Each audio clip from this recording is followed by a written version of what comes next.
how dreamers have become a bargaining chip in the battle over the government shutdown. Reasonable people can disagree on many things, but there can be no disagreement that the first duty of government is to serve, protect, and defend American citizens. And what about the dreamers themselves? We hear from a college student in Utah who's working for Verizon Wireless. And no, he can't upgrade your plan.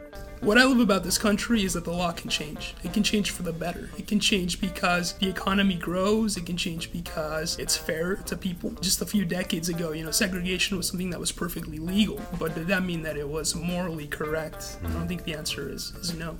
And the author from Denver who wants to create space for the debate on immigration. Beyond 140, much less 280 characters. If you don't have good information, you aren't able to calm down. I'm kind of in the business of informing the frontal lobe so that when you hear things on the news, you have something to check it with, so that you would be not content with quick and angry answers. From the National Immigration Forum, I'm Ali Noorani. Welcome to Only in America.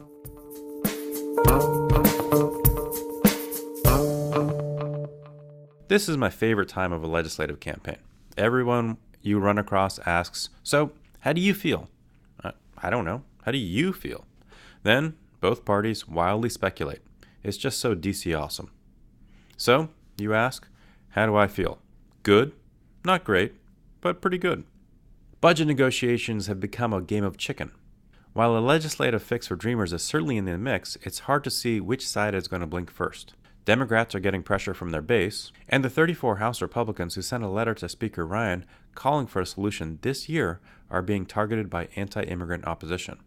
Meanwhile, the issue of sanctuary cities has been injected into the debate via President Trump's weekly radio address. Unfortunately, Democrats in Congress not only oppose our efforts to stop illegal immigration and crack down on sanctuary cities, now they are demanding amnesty as a condition for funding the government, holding troop funding hostage, and putting our national security at risk. We cannot allow it. Every senator and congressman will have to make a choice. Do they want to protect American citizens or do they want to protect criminal aliens? Two things here. One, there is no legal definition of a sanctuary city.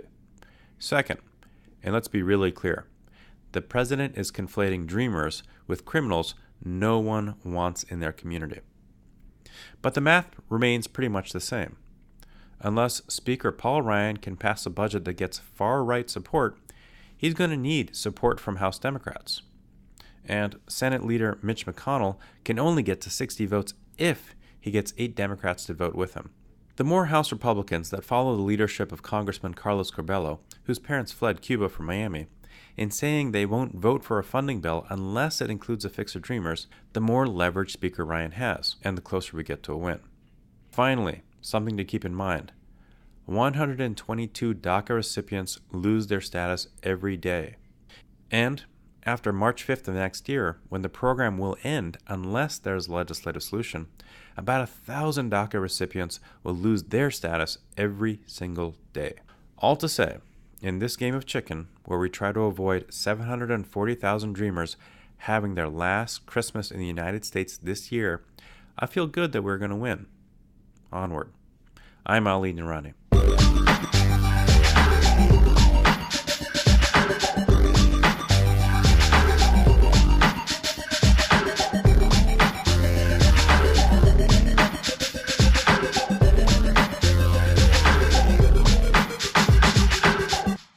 Some of the dreamers whose futures are under threat were in D.C. last week.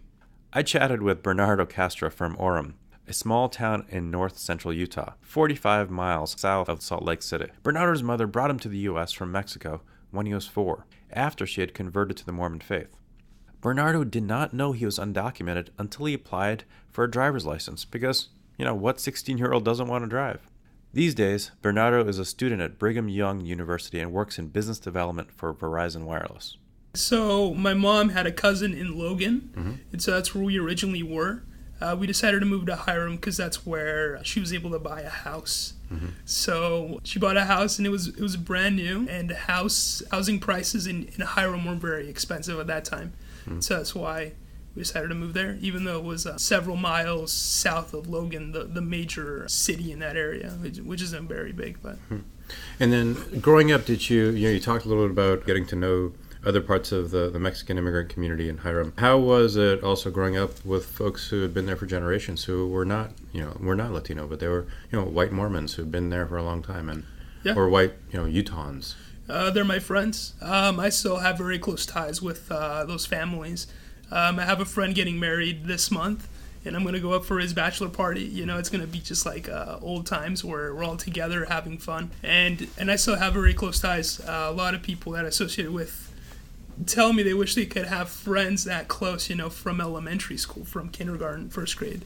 And that kind of proves the point of friendship that you can develop with people just when immigration status isn't discussed, just like when you treat each other as people, you see that, oh yeah, this is my friend. We're very similar, we have similar interests. I always say that I grew up watching SpongeBob with all these guys, cartoons, playing soccer on the same soccer team. Mm-hmm. They came to my house for dinner. I would go to their house for dinner as well.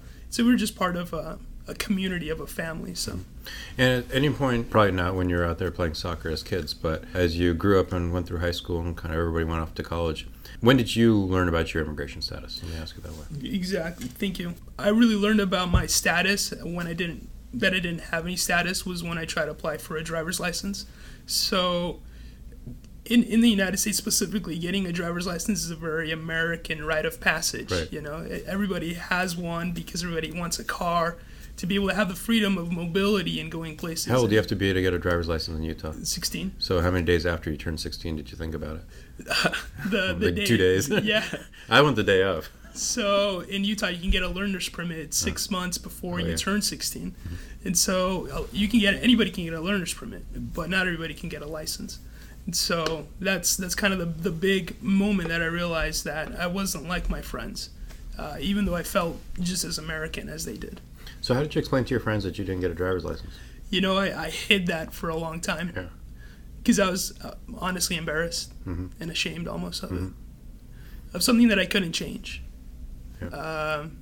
And that made me different. And that I felt like if I told people, they would treat me differently because of it. Mm-hmm. You have brothers, sisters? Yes. Mm-hmm. So I have 2 older sisters, a younger sister, and a brother who's younger as well than I am. And kind of that feeling of, not... Because oftentimes we talk about this, somebody learns about their status when they apply for college. But to apply for a driver's license, you're right, it's like such an American thing, right? Exactly, yeah.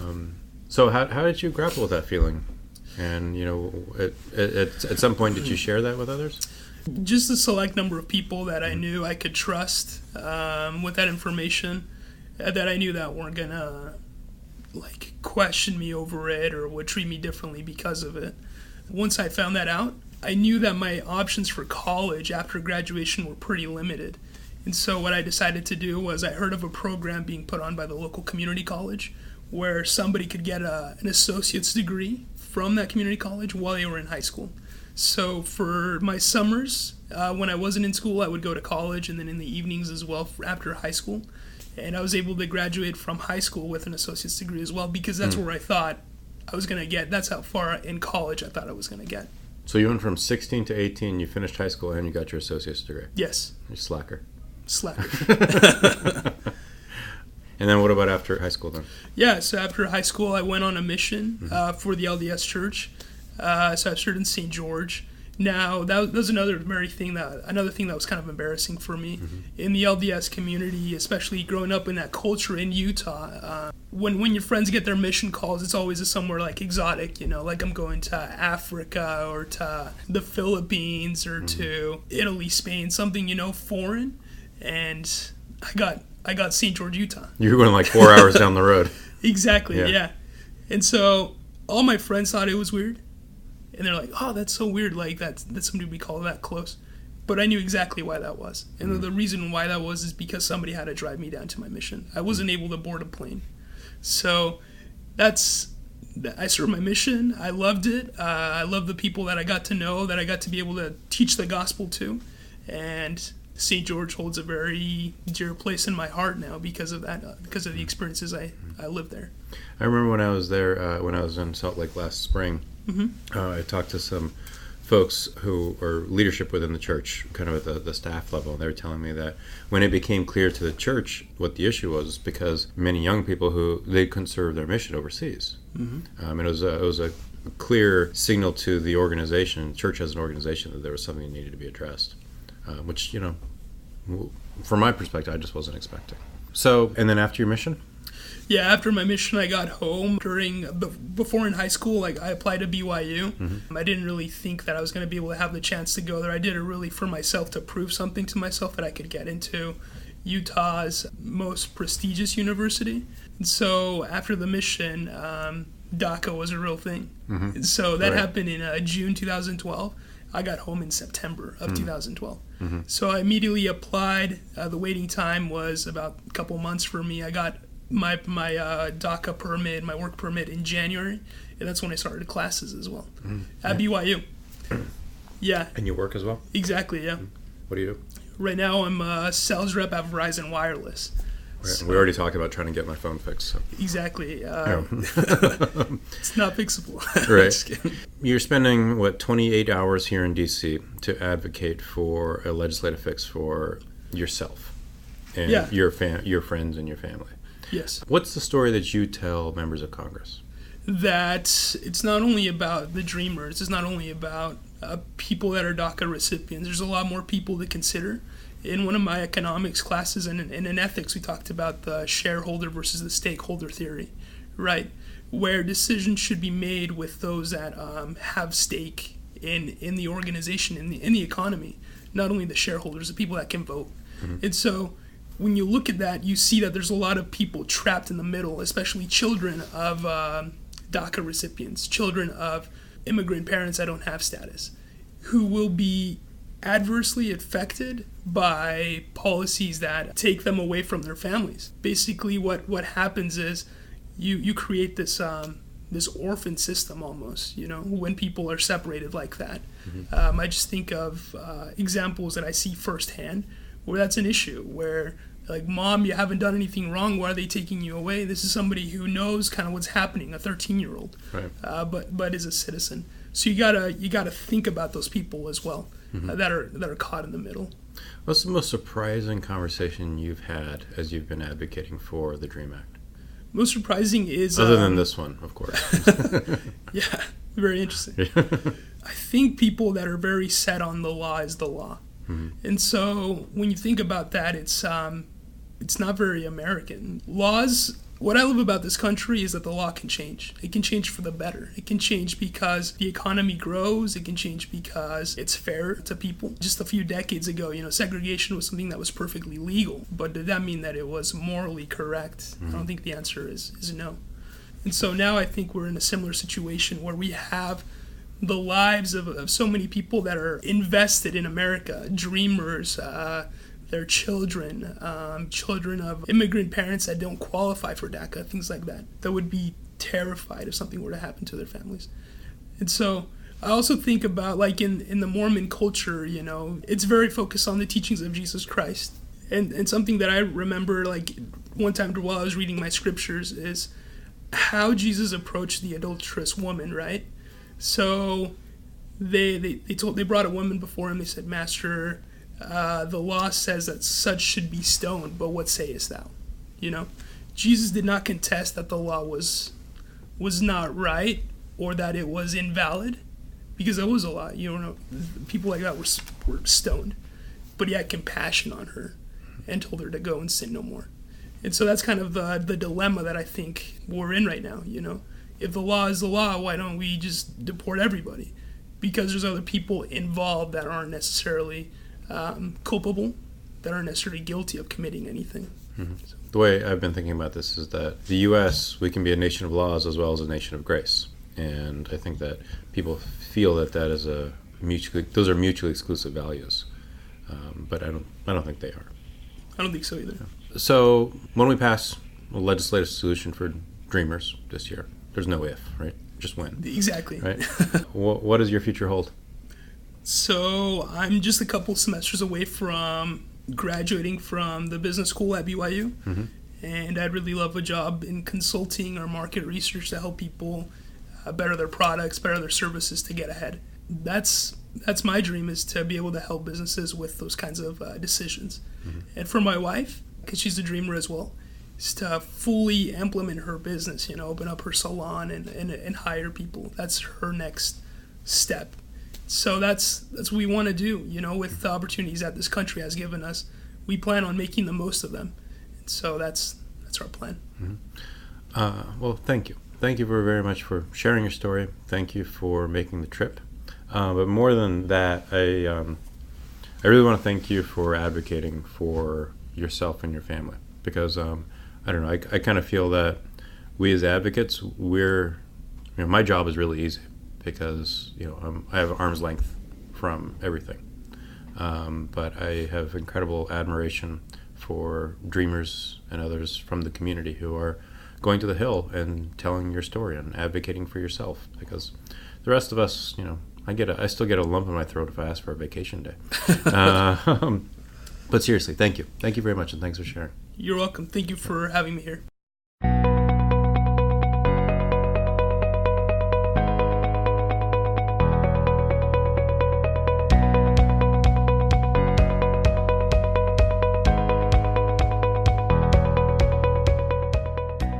Bernardo Castro is a business student at Brigham Young University in Utah. You can find out more about Bernardo and all of my guests on Only in America at immigrationforum.org. Subscribe to our podcast there and let us know what you think. Coming up, the Colorado author who chose to move her family to live with people who don't look like them and don't speak the same language, and how that's going. My relationship with immigrants has driven me to not just learn about immigration, but to really advocate on behalf of those who are impacted by the broken system.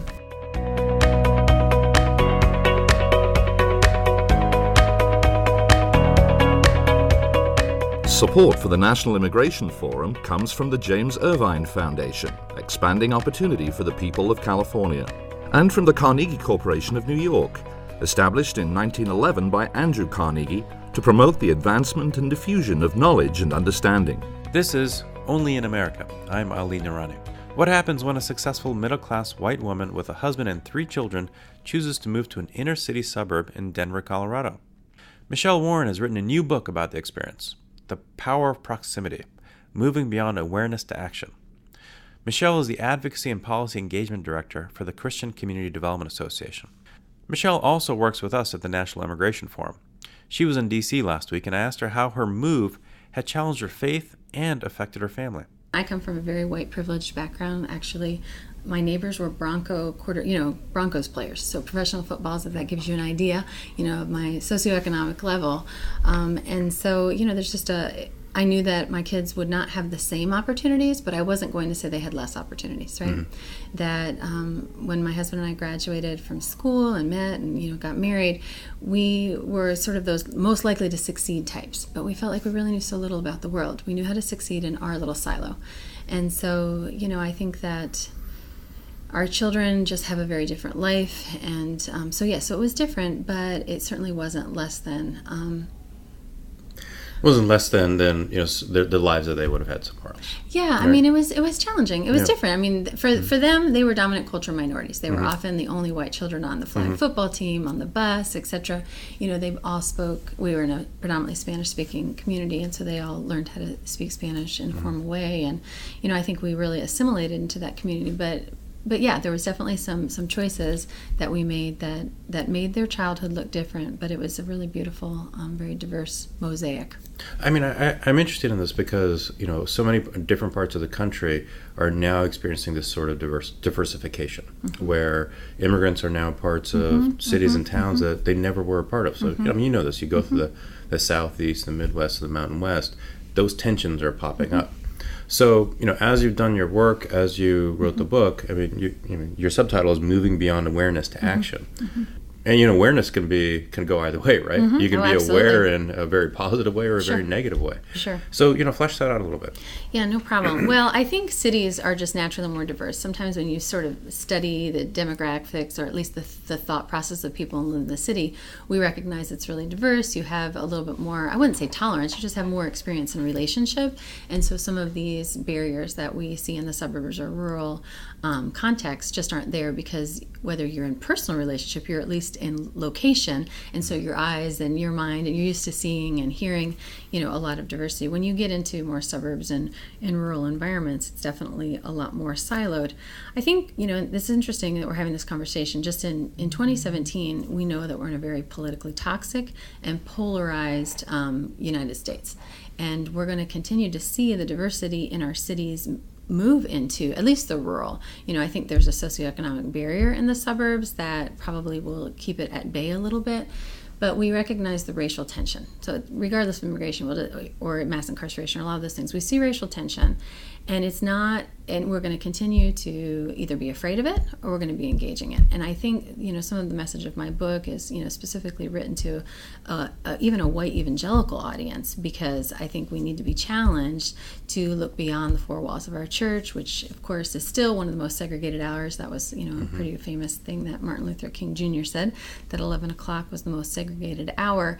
And it's not, I think people, seem to want to worship with people who look like them, but we're not gonna really engage the problems of the world, whether it's the faith community or otherwise, if we don't have relationships. And I think we need to, in the rural context and in the suburbs, really help people to build bridges. If you're just getting your information from the news, if you're just, having conversations in a bubble, that fear can continue to drive up. And if we want to really move beyond fear and move beyond this, hey, we're so divided, and move into an action, a reconciled place, then we're going to have to make a lot of intentional steps to be able to build bridges. Those things don't just naturally happen. We see that with humanity, right? So what are those steps? Yeah, I think now, what are the steps and what are the institutions? Well, there's lots of institutions. I'll take a little segue that I've learned some things this last couple of years. So working with or alongside the Forum and other organizations that do work around immigration specifically, often you'll talk to adults, like they're maybe in their 40s, and they'll say, I used to play on a basketball team that was much more diverse. I don't know what happened, or I went to school. And so I think the institution of school, even in an environment that maybe isn't 50-50 something, people of color or 50 white, but there was a smattering of different diversity, even in a rural or suburban context. People will talk about their relationships with people that were different than they are, and they're like, well, I don't know what happened. Well, they went to college, and if you go to a private liberal arts college, or you have different opportunities, if you have a socioeconomic status that puts you in one, vein of college versus a community college, a lot of your formation happens during that time, and you end up in careers that are a little less diverse.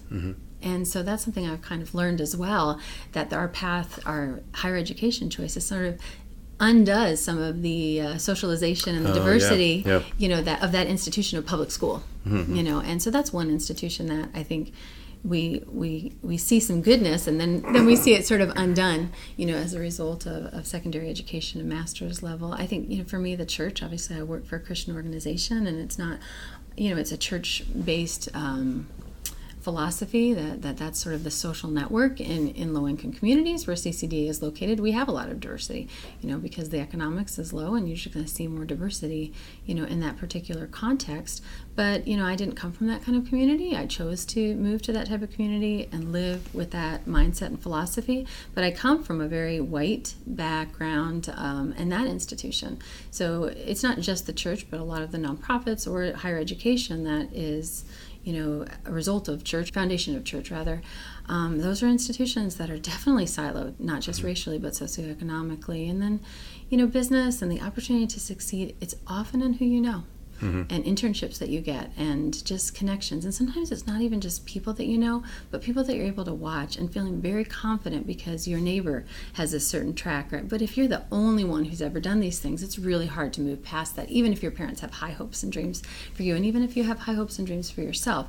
So I think just some of the institutions, not just around higher education, but business and, like I said, internships and opportunities to move your life forward. Even if you had perfect status, we'd have some barriers. But we definitely, that's just a few of the things that have come to mind. So I think I heard actually just yesterday that you put together an event in kind of rural Idaho. Last week I did. Yeah. So tell me a little about this. I heard about this as, oh my gosh, this is amazing.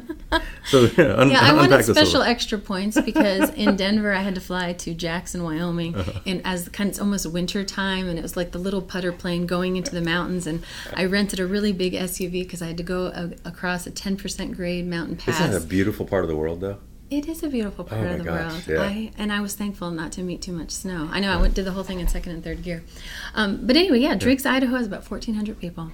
And I met a pastor at a conference that I did a 9-hour immigration seminar with in a room that had no air conditioning in July. So it was for the very strong of mind and committed. But yeah, he came up to me and said, "Do you think you'd ever come to Driggs, Idaho?" And I was like, "Sure, why not?" I like meeting people, and I think these are places that you're often not invited. And it's not a place that conversations like this are happening. And so why would we miss an opportunity, to have this conversation? And so I said yes, and we planned it. It was actually last week. So I flew in on a Tuesday, and I was there, did a number of events on Wednesday, and then flew out Thursday. But the thing about the event, the main community event on Wednesday night, is, like I said, there were 1,400 people in the town, and there were just under 200 people that showed up. It's amazing. It was amazing. Yeah. And I think the pastor was worried. He was worried that nobody would come because it was a hard conversation, right? Yeah. And he was worried that maybe I wouldn't want to be there. But it was the most beautiful expression of creating. It's almost like pushing against those institutions and creating space to air in a conversation that people were wanting to have. Yep. I asked the group, I said, "Does anybody have a psychology degree?" Thankfully, no one raised their hand, so they couldn't, push back on what I was about to share. But I've said this there, I've said it in many places. When you're limited by 140 characters or less or different sound bites, you really don't get a true picture of the conversation of immigration. All you do is get fear, which is the amygdala is in that back of the brain, that fight and flight. It's just going to gear up no matter what. That's a natural thing. It's a good thing, actually, because if we're in danger, we need to be afraid. But the amygdala moves through the frontal lobe, or that executive function in the front. This is a different podcast now. Brain anatomy. But. Okay. Well, listen, I'm not a psychologist, so your listeners can totally get me. Although I've tried it a few times and it works. But that frontal lobe, if you don't have good information, you aren't able to calm down. I'm kind of in the business of informing the frontal lobe so that when you hear things on the news, you have something to check it with, so that you would be not content with quick and angry answers that are driven by fear, but that you'll calm down and say, there's probably more to the story. I don't want to vilify people on the left or on the right, but I do want to be a steward of good information, and I want to challenge people to get good information. So I just basically told them that I'm in frontal lobe work, and so that's what we did. And you know what? What was beautiful is when you go to a place like Driggs, and it's no different than any other place I've really been having these conversations, is there's some people who are skeptical. They're worried that I'm going to turn them into something they don't want to be, or try to push them to be something. But that's not what we're trying to do. We're trying to educate people so people can think. And I think we have undersold ourselves and our brain and our thinking, and have not given the American people good information. And what I saw there was fear dies down when you know more. You can control the fear, and a lot of good things. I'll just tell you the outcome of it is the priest from the Catholic Church was there, the Presbyterian pastor was there, and they both stood up and said, "We as faith leaders are committed to doing this," and then made a joke, "We're going to undo 500 years of the Reformation by working together as a Protestant and Catholic," and they are planning a big kickball game together to start to overcome fear. Because it isn't just about statistics and a wall. It's about not knowing each other and not trusting one another. And so since nobody's really good at kickball, they decided they would do that. So that's their new plan. So I told them, I said, I want to be back here. I don't want to be back, actually. I think I've been there. I'll just take an email or a text. That 10% grade was not my favorite, or the putter playing. But I said to them, I was just like, I want to hear where you are in a year. This is a long work. This isn't just about one bill. This is about changing culture and changing the way we see each other. And if it's kickball or salsa or whatever, I want to see the good work you're doing as you learn to be a good neighbor. And I mean, like for me and for the forum, kind of our informal motto is to meet people where they are, but not leave them there. I mean, That's this right. is, Yeah. I should have used that. I forgot. I'm so sorry. I was using my lines, not yours. It's okay. You don't have to credit us. I don't have to parrot? Right? Okay, good. All right. So just, what's the message that, a reader of Power of Proximity, what's the message you want them to leave with? We in 2017 are ever aware of problems and injustice. And we are left with a question of what we're going to do with it. Sometimes we think there's nothing we can do, and we shut down, or we're afraid to explore. And my call is, don't be afraid. Find people, meet people, and move this awareness and this fear, this skepticism to an action that can help us drive that beloved community, that reconciled community forward. That's where we really want to be. We all say we want to pursue the common good, but it's going to take intentional steps. This stuff doesn't happen naturally, and there's enough in society that's pushing back. So yeah, move beyond awareness. Get to some action. Don't quit your day job. Just join each other and try to get to know one another and care about each other's well-being. Well, thank you very much for joining me. So Michelle Warren, Director of Advocacy for the Christian Community Development Association and author of Power of Proximity, Moving Beyond Awareness to Action. Thank you. Thank you.